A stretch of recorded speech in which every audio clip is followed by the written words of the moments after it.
what is your history with sports? Like, what influence, what impact have sports have in your guys' life? And I can go first, just to kind of get us going. Um, I came from a country, the Dominican Republic, where sports are a very big deal. That's kind of like people look at you first. Nobody asks you where I come from. Nobody goes like, "What would you like to be when you grow up?" People usually just kind of go straight up to me like, "Are you gonna be a baseball player or not?" You kind of have to answer that question, first, and then it's like, "Well, what are you gonna be if you're not gonna be a baseball player?" So that was kind of my life growing up for the most part. Is people kind of coming up to me, especially because I was like, I was kind of like I developed pretty early, so I got kind of big pretty quickly. And some people were just like, "Oh, this," people would come up to my mom, just random strangers, uninvited, would come up to my mom and be like, "This boy's a baseball player, right?" And my mom would be like, no, he's not," No, he's a fucking nerd. He's like, he's not a baseball player. He just likes to watch anime and movies, seemingly. So that would always kind of be the conversation. And at some point, to my mom, it became clear, like my artistic inclinations. So then people would be, because for some reason it would be like my mom would have to answer for my sin of now being a baseball player. So it would basically be, friends of my mom would ask my mom, what's he gonna be? Is he gonna be a baseball player? Mom would be like, no. And then people would comment on my body and they would be like, but look at him, he's so big. And then my mom would have to be like, no, no, he doesn't want to be a baseball player. And eventually, the follow up from my mom would be like, he wants to be a screenwriter. And people always would look at my mom with such a confused look, because where I come from, I'm Dominican, for those who don't know. Where I come from, that's just like not a profession. That's not a thing. Especially when I was growing up, it was like not a thing. There's a little bit of that, more of that now, but when I was growing up, it just wasn't a thing. And so she would have to say that to people, and people would just be confused. And then my mom and the adjacent person, they would kind of look at me and be like, "Could you?" The mom would be like, "Could you please explain?" And I would be like, I'm gonna write movies. Like, I've seen Spider-Man, I'm gonna write Spider-Man." So that was kind of my journey. But at some point, um, to tie this in with challengers, at some point I really wanted to play tennis, and it was because of anime. So me being a nerd kind of shuffled me to this kind of life of sports in a way, because I got really into, by the time that I was like 12, 13, I got really into an anime. Shouts out to anybody who's watching it. Matter of fact, anybody listening, if you want to participate with us, this is the question for you for the week. Like and subscribe, obviously, but then leave a comment and answer us. What was your first anime? If you ever watched an anime, what was the first one you ever watched? And if you haven't watched any anime, what was the first sport that you ever did or people thought that you were doing? But I got really into the Prince of Tennis. Have you heard about that, Jeff? I've seen it. I've seen a good. I haven't seen a lot of the OVAs. I haven't seen some of the there's newer stuff coming out now still, Prince of Tennis stuff. But I watched like the OG. Oh, Yeah, it's great. It's so great. with the main character's name was Ryoma Echisan. Yep. Yeah, dude, and he was He the had man. that kick ass, that kick serve. Yeah, Yes, or he the did. was it called? Not a kick serve. It was a different name. It was Well, like like when bounce back. the Yeah, diagonal spin one. Yeah, it yeah. had He like it was. had like it had like that backward spin. It had like a back spin to it. Yeah, Yeah. but yeah, dude, I got really into the Prince of Tennis. I got like super into the Prince of Tennis, and I was like, because the cool thing about anime sports, I know, Jake, that you're not familiar with this. We were talking about Hajime no Ippo, which is the boxing anime off screen. Um, but the cool thing about anime and sports is that most of the time they make the sport into like Dragon Ball Z, where it's like a sport, but they have like a superpower, or they have Oh like a yeah. special technique, like a Kamehameha type of thing. It's like what It's changed a little WWE bit. did with Yeah. wrestling. Yes, it's like essentially where they have like a signature move and shit like that. It's changed a little bit because now a lot of modern anime, like Haikyuu, don't do that. Like Haikyuu was like very kind of just like, this is actually what volleyball is. They would just like kind of emphasize like the hype moments of it. But Haikyuu didn't have any superpowers. But back then, like Hajime no Ippo, and actually I'm not very sure about Ippo because I haven't even seen it. But the It's Prince of kind of Tennis it kind of is like kind of that. is. Yeah. Yeah, the Prince of Tennis Kuroko no basketball. Oh Which yeah, was, big which was time. yeah, for basketball. That guy, I mean, Yeah. that guy's special move was just He's just passing. Midorima's just like draining it from full court. Yeah, Like yeah, he just could shoot from anywhere yeah. flawlessly. Yeah. So there was a lot of that. A lot of this like power anime, power sports anime. Prince of Tennis was one of those. And I loved it. It would like air every day, like around noon, 12:30. I would come home from school because in school in the Dominican Republic, you go to school from 7 to noon. So I would just come home from school, my lunch ready, sit down, watch the Prince of Tennis. But the And cool to thing this about day, that one is like all the special moves and quote unquote like superpowers are like they actually like if you're unfamiliar with tennis, like you're learning about like more yes, advanced like yeah, techniques and stuff in yeah, tennis. So like yeah, even though it's exaggerated, like it's like you learn a yeah, lot. And I was really and surprised watching that for the first time how much it's like, oh, I know what that is. Like, yeah, oh, like that yeah, kick serve that he's having, I know how to hit one of those and I learned how to yeah. hit it. Like I knew all of them. And dude, the cool thing about it too for me was like for me it was backwards because for me I got I watched a piece of tennis and then I wanted to play tennis. Yep. And then obviously in 2018 I ended up getting into tennis, but that was like like 5 years later. Um, but the cool thing about it, watching professional tennis is that I had the experience that you had, but reversed, where it's like I was watching tennis and I was like, oh my god, that's what they were doing in the Prince of Tennis. They were doing this move and that move.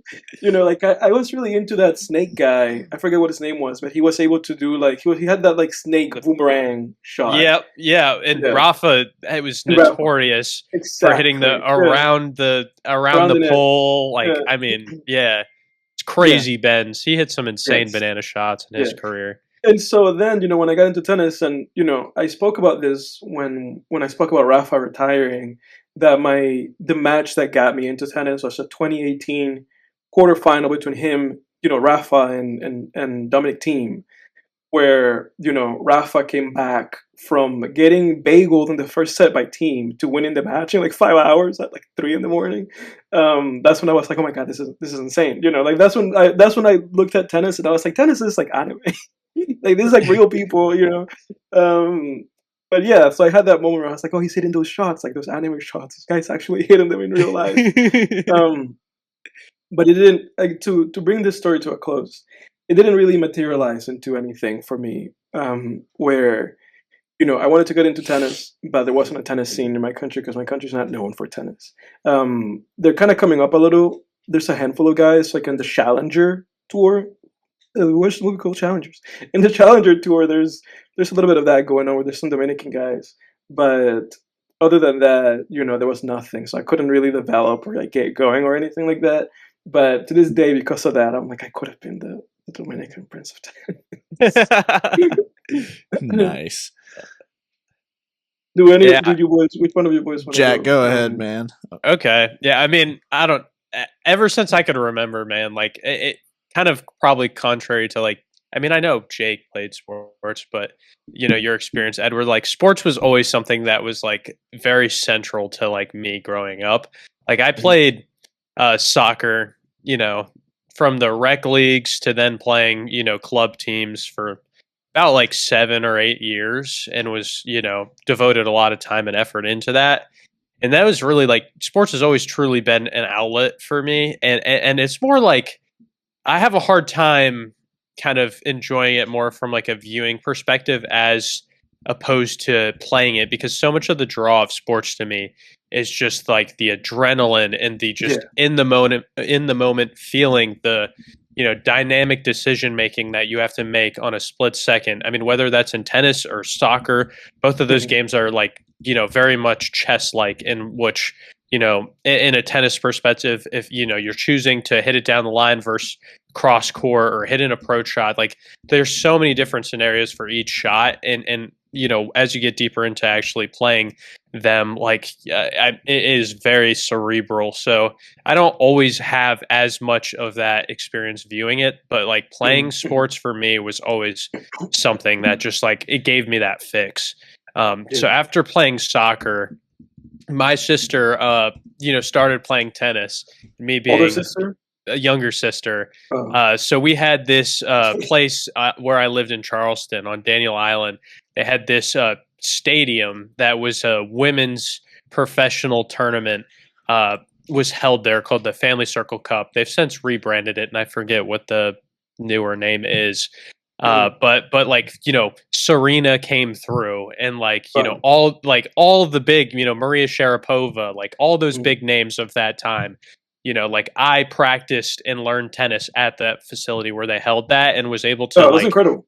yeah, and was able to like get and see those matches and have access to like the passes to like go watch these professional tennis players like warm up on our like areas. And that's kind of like got me so into tennis. So I kind of like took her interest in it and was like, oh, I'm going to play now. Because I had an experience, and I'm sure there's plenty of people have had similar experiences where like, sports and something you're super invested in can quickly on a dime turn into something that it's just like can be ruined.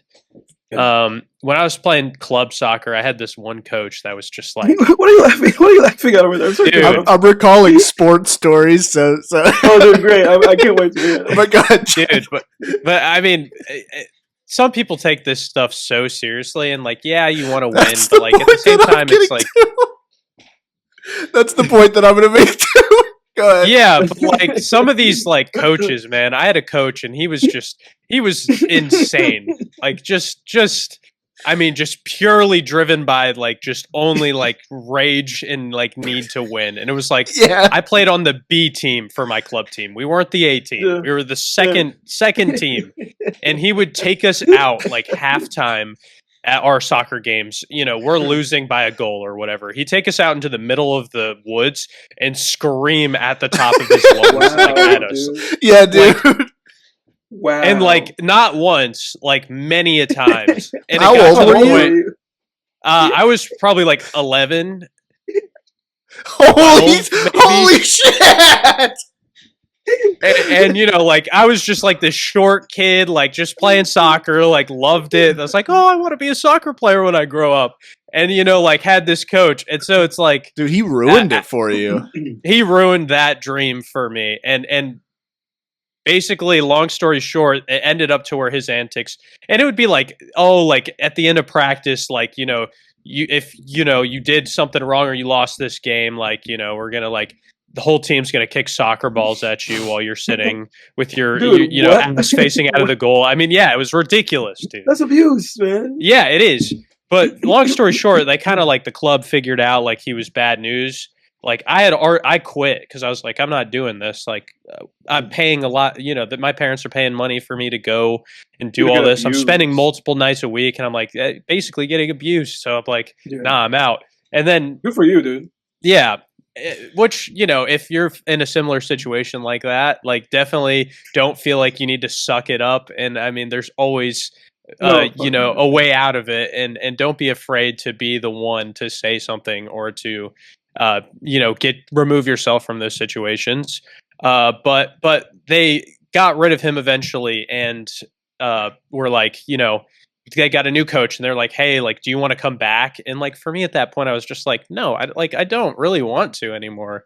And so that was kind of what got me out of soccer. And then sister playing tennis, I was like, okay, like this is another sport that, is fun. And I went and played with her a couple times and got absolutely hooked on it. So I ended up training at that facility.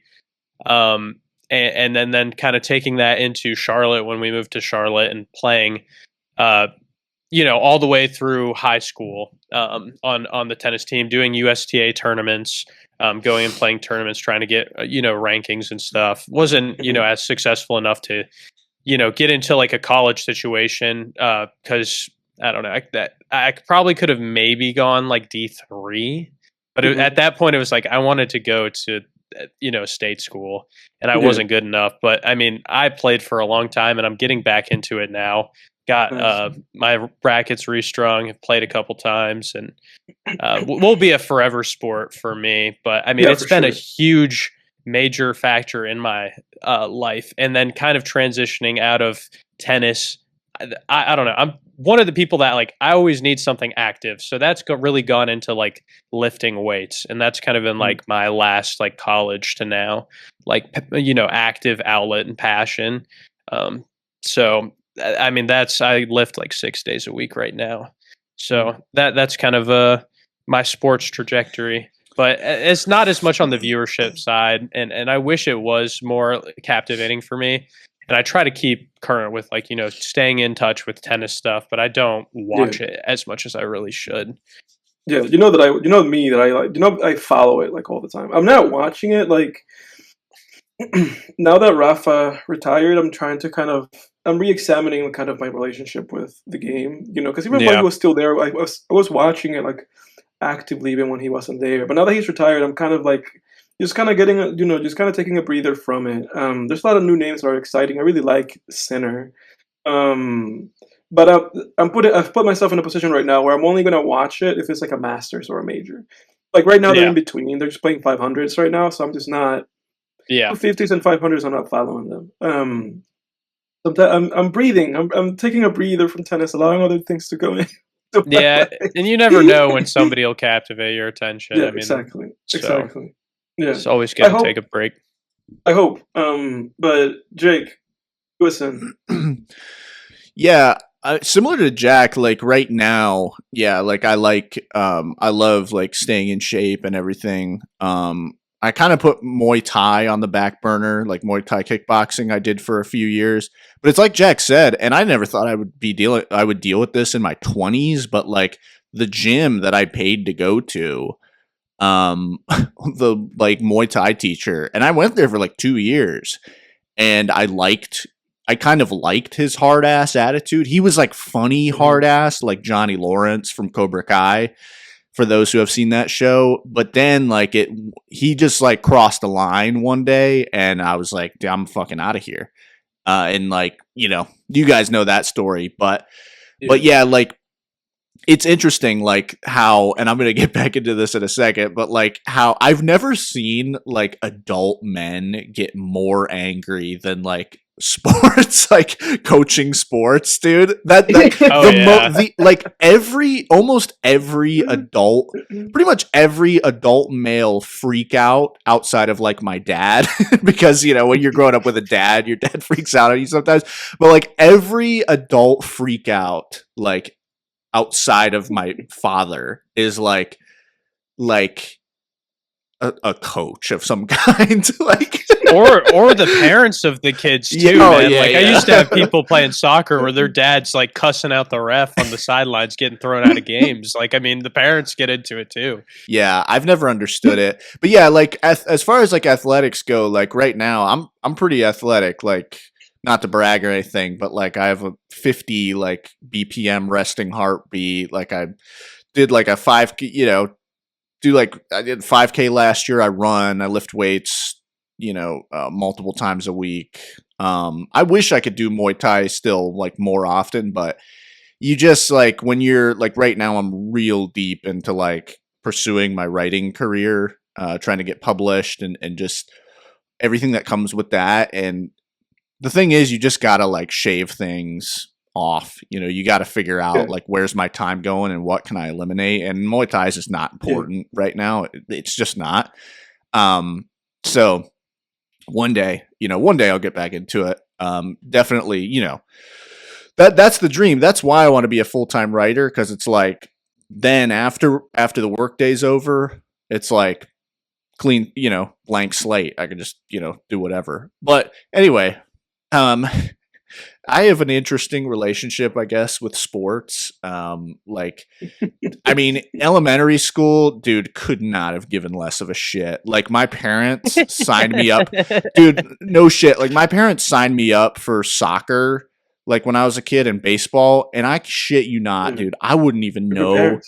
Dude, I wouldn't even know who the fuck was winning or like I could not be bothered. Really? I was like, when are we going? The clouds, Dude, 100%. Like dude, you'd put me in the outfield. I would on a baseball, never catch one fucking ball. Like I remember one parent being like, like one assistant coach just being like, play every ball like it's yours. Like if the third baseman doesn't get it, you be there ready to catch the ball, and I'm just like la-di-da-di-da. That was good coaching advice, though. Oh, yeah. Oh, I actually liked that. Like, I feel like that's something you could like transfer other parts of life, 100%. It was. That's the most valuable part of sports, because like the grand majority of people aren't going to become like professionals or anything, but it just teaches Yeah. you really valuable life skills. lessons. Yeah. But dude, elementary school, like you put me, dude, soccer field, I'd be the fucking goalie. I would just let that ball was sailing right fucking past me, dude. Like no shits given. It was like, when am I going home? I remember, dude, it was just, I used to hate getting up on Saturdays, my parents being like, "Oh, it's time to play soccer." And I'd be like, "What the fuck is soccer? Like what, why?" You know? But like dude, I didn't even know the rule. Dude, I didn't know the rules of the fucking game, dude. Like that, like literally not a care in the world. Like when I was in elementary school, like what was your question? I'm sorry to interrupt you. No. But I think the audience and I don't know if I know the answer to this, would appreciate the answer to this. Do you have trophies? Oh yeah, I have a bunch of fucking participation trophies. I remember my mom, like, I remember one time, like, trying to, like, when I was like a kid, like I don't know, maybe like 10 years old, I tried to put them out decoratively in my room, and my mom was like, "You didn't earn any of those. Like, put those away."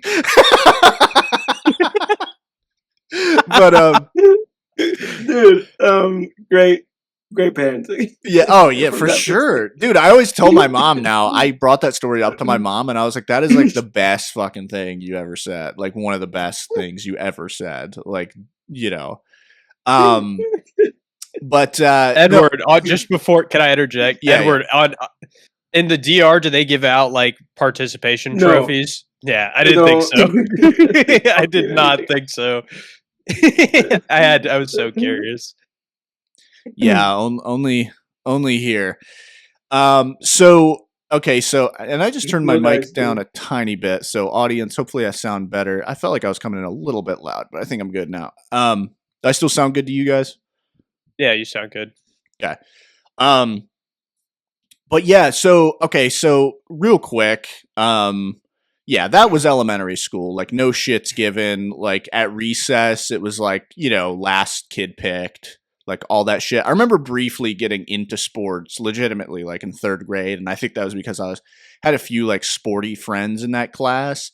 And then I remember like I would join in on games during recess and kind of being like, why is no one passing the ball to me? And then kind of realizing like, oh, you have to actually like get in there and like demonstrate that you can get good, like that you can be fucking useful to the team.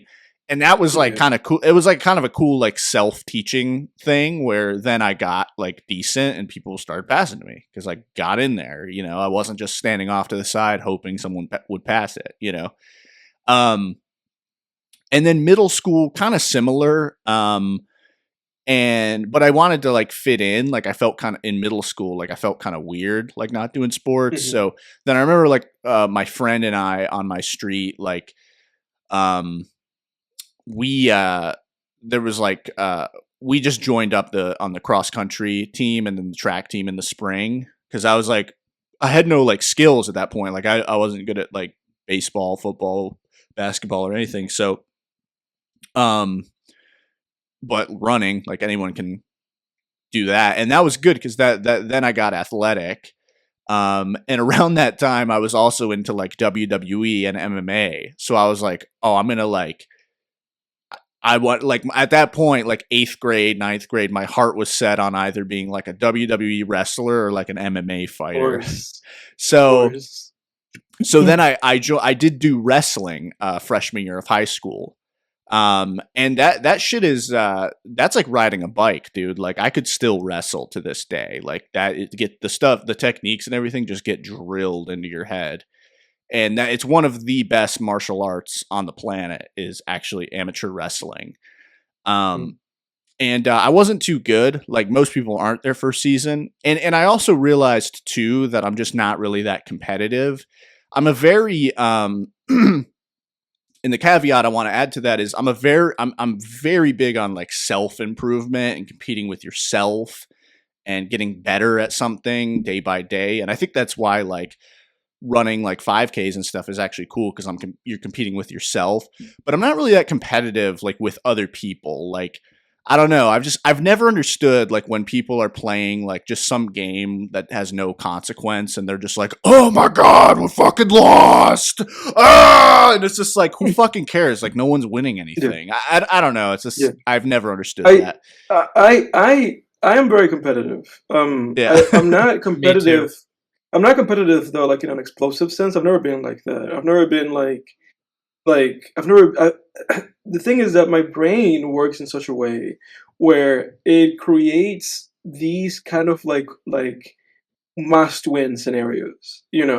Like it just does for whatever reason. So if I'm playing tennis with somebody or if I'm playing video games, you name it, my brain always created like you must win. And I think part of it for me growing up was that I had my older brother and I also had a cousin that's a year older than me, and I had a lot of cousins, so I had a lot of family, that was always around, and we were always trying to do something, play something, race, play video games, you name it. So I think because of that, something triggered in my brain where I was just like, I have to succeed. Like, yeah, it's like I have to win, I have to humiliate my cousin, or I have to, prove that I'm better at this or that.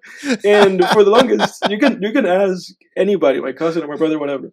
Um, I'm pretty sure that when we were growing up, I had the records. Like I was the best, at playing Dragon Ball Budokai Tenkaichi 3, or wrestling. Like I just always wanted to just like be really good at whatever it is that I was doing that also involved other people.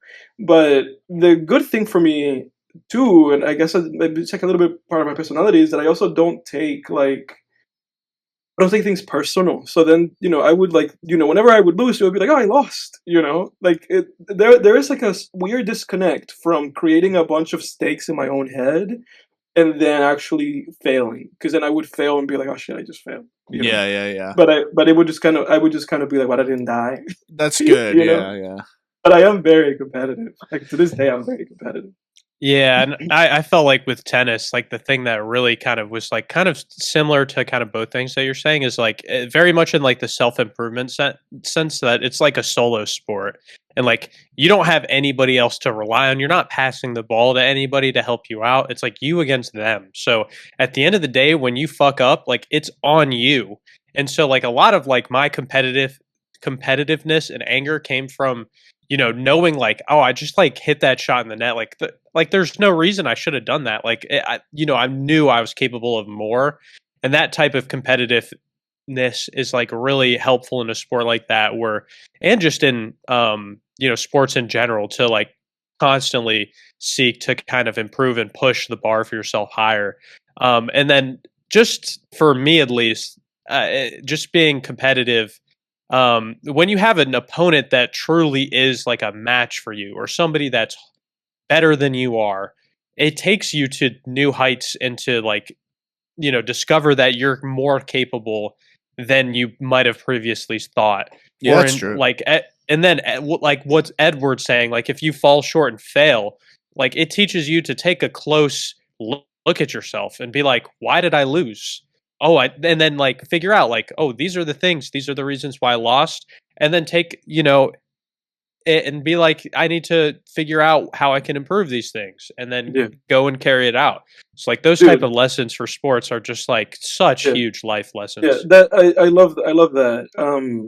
That's like 100% like the relationship to it, isn't it? Like for me, it was really like fruitful getting into tennis like that after college. Because also for me, I just have like a my mom was one who was always saying this to me.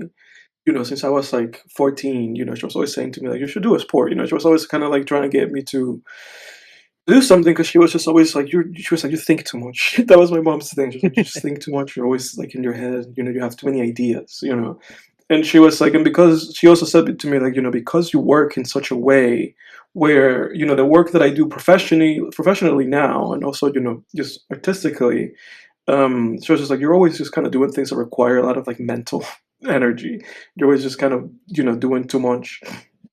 So she was like, you should pick up like golf. And I was like, you should go. My mom was like, you should do golf because so you just need to do something that's like straightforward that you can just kind of take your mind off of things. That's the way she was putting it. It's like you have to take your mind off of things.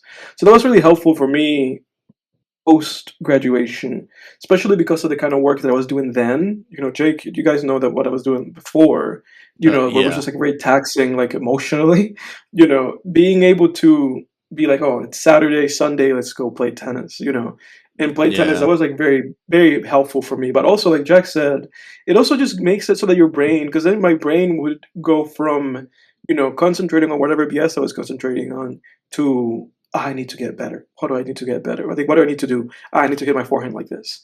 Oh, I need to, twist a little bit more my backhand.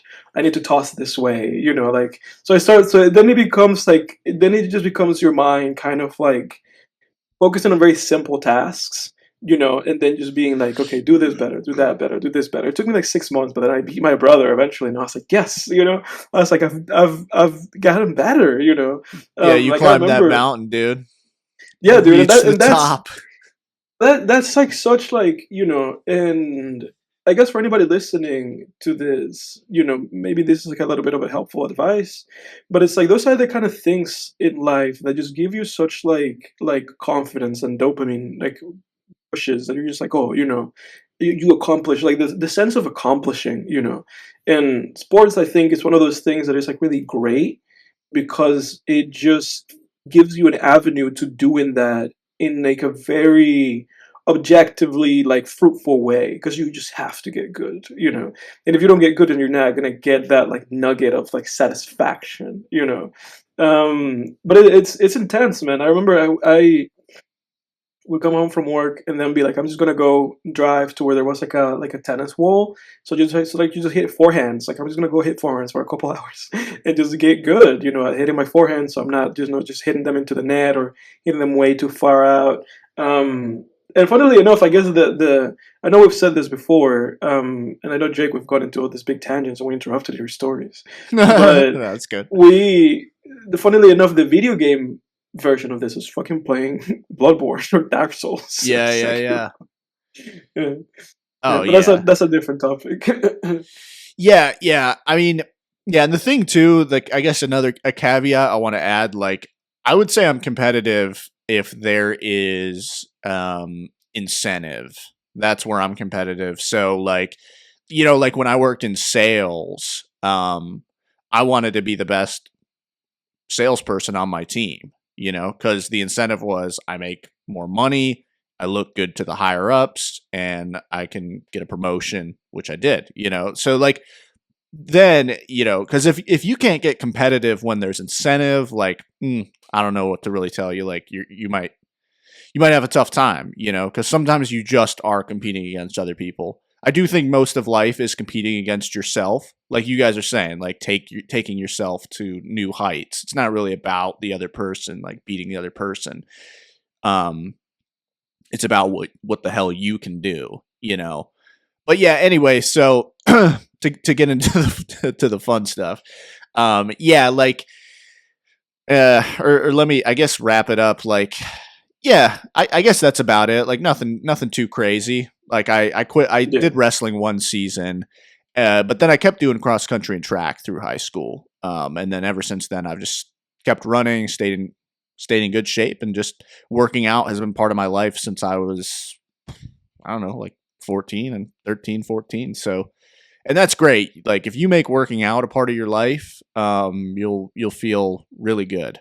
Uh, like I had a Jack and I were at the gym today. I fucking had a very intense workout today. I feel great now, And I You just saw it, man. yeah. He was pushing himself to the max.